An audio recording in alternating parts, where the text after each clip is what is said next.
नमस्कार. आतापर्यंत आपण 9 समास बघितले.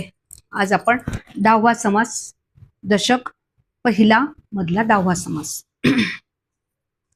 नरदेह स्तवन निरूपण. माणसाच्या शरीराचा आणि विशेषतः मनाच्या कल्पनातीत विकास करता येतो. माणसाचा मेंदू वजनाने व आकाराने सर्वात मोठा आणि रचनेच्या दृष्टीने सर्वात उत्तम मेंदू आहे. त्याच्यामध्ये विलक्षण सामर्थ्य साठवलेले आढळते. तसेच माणसाच्या बुद्धीची आणि कल्पनेची पातळी फारच श्रेष्ठ प्रतीची अनुभवास येते. ज्ञेय वस्तूंचा अर्थ समजणे, त्यांचे अंतरंग शोधणे, अनेकातील एकत्व पाहणे, शांताकडून अनंताकडे झेप घेणे, या अफाट विश्वाचे नियम आकलन करणे वगैरे ज्ञानक्रिया फक्त माणूसच करू शकतो. पण त्याच्या पलीकडे जाऊन स्वतःमध्ये व विश्वामध्ये अंतर्यामीपणाने खेळणारे सच्चिदानंद स्वरूप प्रत्यक्ष अनुभवण्याचे विलक्षण सामर्थ्य माणसात आहे. मानवी जीवनातील ते सर्वोत्तम ध्येय मानतात. ते साधण्यासाठी प्रत्येकाने नरदेह वापरावा असा आग्रह संत करतात. ही आध्यात्मिक दृष्टी ठेवून या समासात श्री समर्थांनी नरदेहाचे गुणवर्णन केले आहे. या नरदेहाच्या साहाय्याने अनेक लोकांनी परमार्थाच्या साधनांचे अनेक प्रकारचे प्रयत्न केले आणि ते सिद्धीस नेले. हा नरदेह अत्यंत धन्य आहे. याची अपूर्वता अशी की परमार्थ लाभावा यासाठी जो प्रयत्न करावा तो यशस्वी होतो. हा नरदेह मिळाल्यावर त्याचा उपयोग करून कोणी भक्तीच्या नादी लागले, कोणी अत्यंत विरक्त होऊन डोंगर कपारीचा आश्रय घेऊ राहिले, कोणी तीर्थयात्रा करीत फिरतात, कोणी पुरश्चरणे करतात, तर कोणी अत्यंत निष्ठेने अखंड नामस्मरण करीत राहतात, कोणी तपाच्या साधनात राहतात, कोणी उत्तम पुरुष योगाचा अभ्यास करतात, तर कोणी अभ्यास करून वेदशास्त्रांमध्ये मोठे विद्वान होतात, कोणी हठयोगाचा अभ्यास करून स्वदेहाला अत्यंत धारेवर धरतात, तर कोणी देव आहेच ही भावना वाढवून तिच्या जोरावर देव आपलासा करून घेतात, कोणी महात्मा म्हणून प्रसिद्धी पावतात, कोणी भक्त म्हणून कीर्तिमान होतात, तर कोणी केव्हाही आकाशात संचार करण्याची सिद्धी मिळवतात, कोणी तेजोरूप बनून तेजात विलीन होतात, कोणी पाण्यात विरघळून जातात, तर कोणी वायुरूप होऊन पाहता पाहता दिसेनासे होतात, कोणी एक असून अनेक रूपे घेतात, कोणी पाहता पाहता गुप्त होतात, तर कोणी एका ठिकाणी बसलेले असूनही अनेक ठिकाणी फिरतात, समुद्रातही जाऊन येतात, कोणी हिंस्र पशूंवर बसतात, कोणी जड वस्तू चालवतात,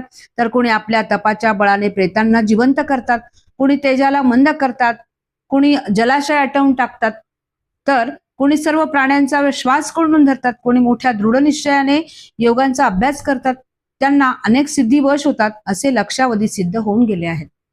कोणी मनोसिद्ध असतात, त्यांच्या मनात येईल ते घडते, कोणी वाचसिद्ध असतात, ते बोलतील ते खरे होते, कोणाला लहान सहान सिद्धी वश असतात, तर कोणाला सर्व सिद्धी वश असतात, असे नाना प्रकारचे सिद्ध पुरुष होऊन गेले आहेत.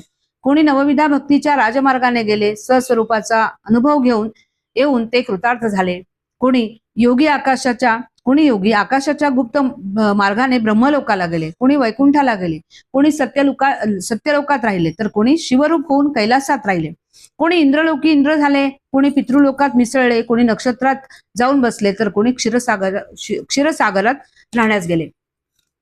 सलोकता, समीपता, स्वरूपता आणि सायुज्यता या 4 मुक्तीपैकी ज्याला जी आवडली तिचा उपभोग घेत कोणी राहिले. याप्रमाणे असंख्य सिद्ध साधू वसंत आत्महित करण्याच्या मागे लागले.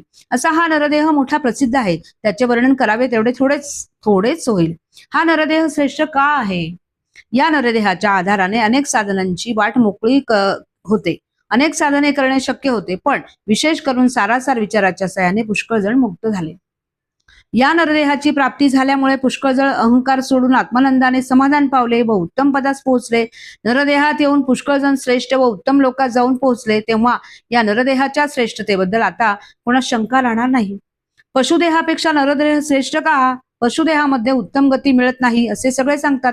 म्हणून भगवंताच्या प्राप्तीला नरदेहच उपयोगी पडतो, यात शंका नाही. संत, महंत, ऋषी, मुनी, सिद्ध, साधू, समाधानी, भक्त, मुक्त, ब्रह्मज्ञानी, विरक्त, योगी, तपस्वी, तत्वज्ञानी, योगाभ्यासी, ब्रह्मचारी, दिगंबर, संन्यासी, षडदर्शनी आणि तापसी हे सगळे नरदेहातच झाले. म्हणून नरदेह श्रेष्ठ आहे. सर्व प्रकारच्या प्राणीदेहांमध्ये तो वरिष्ठ आहे. त्याच्या साहाय्याने यमयातनेचे संकट टळते. नरदेह स्वाधीन आहे, स्वतंत्र आहे, पराधीन किंवा परतंत्र नाही.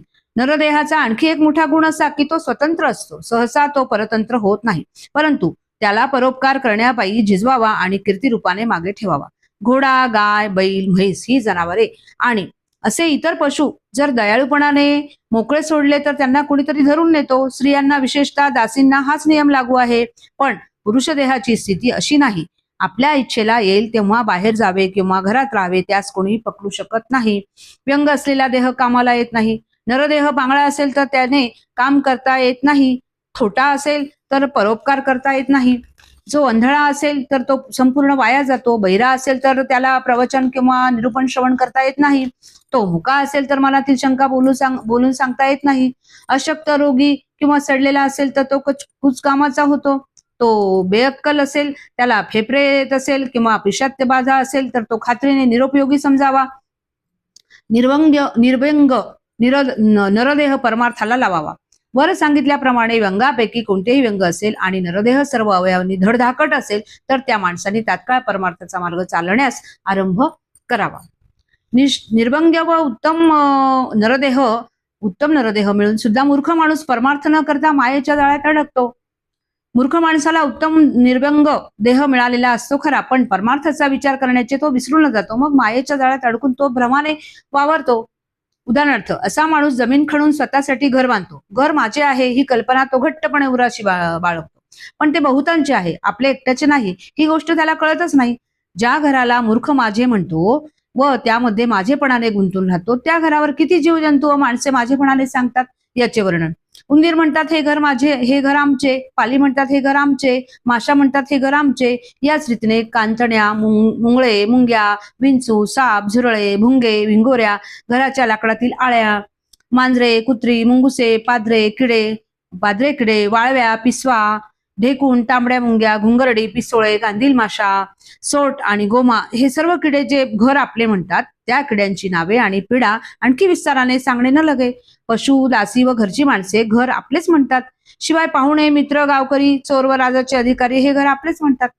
फार काय सांगावे, हे घर आपलेच समजून अग्नी देखील ते जाळून भस्म करू असे म्हणतो. याप्रमाणे घर माझे असे सगळेजण म्हणतात. हा मूर्खही घर माझे म्हणतो. अखेर ते घर जड होते, त्याचे ओझे वाटू लागते. मग तो गाव सोडून दुसरीकडे जातो. त्या काळच्या जनरीतीप्रमाणे गाव ओसाड पडला की सगळ्यांना घरदार टाकून जावे लागे. कालांतराने सगळी घरे पडतात. सबंध गाव ओस पडतो. मग त्या उजाड घरामध्ये जंगली जनावरे राहू लागतात. खरे म्हणजे किडा, मुंगी, वाळवी, उंदीर यांचेच ते घर असते. ते प्राणी तेथे वस्ती करतात. माझे म्हणून गुंतणाऱ्या बिचाऱ्या या मूर्खाला मात्र घर सोडून जावे लागते. घराची अवस्था अशी होते. मातीचे घर माझे म्हणणे ते किती खोटे आहे त्याचा प्रत्यक्ष अनुभव येतो. सारांश, जन्म म्हणजे जगातील 2 दिवसांची वस्ती असते, ती कुठेतरी करावी. जसे घर खरे आपले नाही, तसा देह सुद्धा खरा आपला नाही. देह आपला म्हणावा तर तेही खरे नाही. घराप्रमाणे तो देखील अनेकांसाठी जन्मास आलेला आहे. उदाहरणार्थ, माणसाच्या डोक्यात उवा घर करतात आणि त्यांचे डोके खातात. केसांच्या मुळाशी राहून किडे मांस खातात. एखादे गळू झाले तर त्यात किडे पडतात. माणसाच्या पोटात जंत होतात, हे तर आपण प्रत्यक्ष पाहतोच. दात, डोळे व कान यांना कीड लागते. कानाला कीड लागली तर तेथे गोमाशा गर्दी करतात. गोचिड रक्त पितात. चामवा मासात घुसतात. पिसोळे चावून पळून जातात. भुंगे व गांधील माशा चावतात. गोमा व जळवा रक्त पितात. विंचू, साप, फुरशी व घोणस दंश करतात. जन्मल्यापासून पाळलेला हा देह एकाएकी वाघ घेऊन जातो किंवा लांडगा झडप घालून खाऊन टाकतो. उंदीर व मांजरे चावतात. कुत्रे व घोडे लचके तोडतात. अस्वले व वानरे जीव कासावीस करून मारतात. उंट चावतात व उचलून फेकतात. हत्ती पायाखाली चिरडून टाकतात. बैल शिंग खुपसून ठार मारतात. चोर तडातडा शरीराचे तुकडे करतात. पिशाचे अंगात संचरून मरतात. असो, या देहाची अवस्था ही अशी आहे. देह बहुतांचे आहे, परमार्थी लावण्यात त्याचे सार्थक आहे. परमार्थ न जाणणारे ते मूर्ख. या दृष्टीने विचार केला तर हे शरीर पुष्कळांचे आहे, केवळ आपले नाही हे स्पष्ट होते. मूर्ख माणूस त्यास उगीच आपले म्हणतो. ते जीवांचे खाद्य आहे. तापत्रय वर्णनात ही गोष्ट पुढे सांगितली आहे. देह परमार्थासाठी झिजला तरच त्याचे सार्थक झाले आहे असे समजावे, नाही तर नाना प्रकारच्या आघातांनी तो वाया जातो आणि मृत्यू पावतो. असो, प्रपंचामध्ये गुंतलेल्या मूर्खांना परमार्थातील सुखाची कल्पना येऊ शकत नाही. अशा मूर्खांची काही लक्षणे पुढील समासामध्ये सांगितली आहे. समास 10वा समाप्त. जय जय रघुवीर समर्थ.